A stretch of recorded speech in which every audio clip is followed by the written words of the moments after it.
بسم اللہ الرحمن الرحیم۔ السلام علیکم اسٹوڈنٹ۔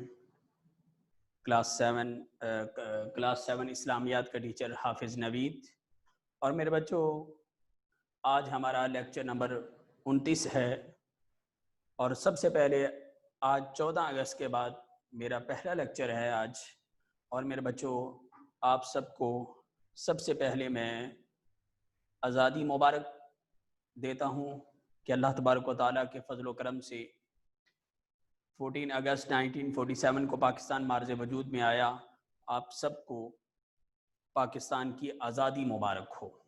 جی میرے بچوں، ہمارے سبق کا عنوان غزوہ تبوک ہے، اور ہم اس کا پہلا لانگ کوسچن پڑھ چکے ہیں۔ آج ہم اس کا دوسرا لانگ کوسچن پڑھنے جا رہے ہیں۔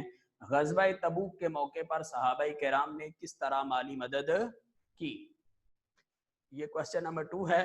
تو میرے بچوں، آپ لوگ اپنے نوٹس اوپن کر لیں۔ سنیں بھائی، غزوہ تبوک کے موقع پر حضرت ابوبکر صدیق نے اپنے گھر کا سارا سامان لا کر نبی اکرم صلی اللہ علیہ وسلم کی خدمت میں پیش کر دیا۔ حضرت عمر فاروق نے اپنے گھر کا آدھا سامان پیش کیا۔ حضرت عثمان غنی نے 900 اونٹ، 100 گھوڑے، 1000 دینار، 200 اوقیہ چاندی آپ صلی اللہ علیہ وسلم کی خدمت اقدس میں پیش کی۔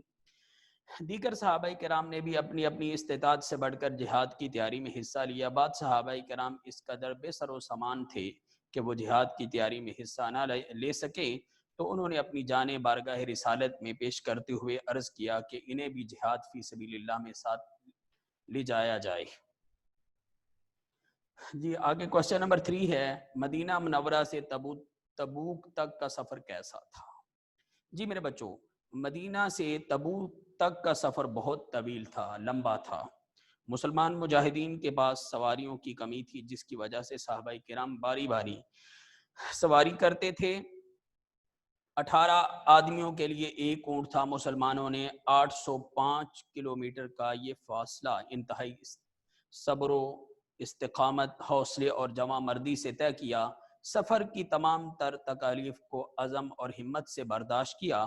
سامان کی کمی اور سفر کی تکلیف کی وجہ سے اس لشکر کو جیش الاسرا یعنی تنگی کا لشکر بھی کہا گیا ہے۔ تو میرے بچوں، آج یہ ہمارے 2 کوسچن مکمل ہوئے۔ تو میرے بچوں، امید کرتا ہوں آپ اچھے طریقے سے پریپیئر کریں گے۔ کل تک کے لیے اللہ حافظ۔ السلام علیکم ورحمۃ اللہ۔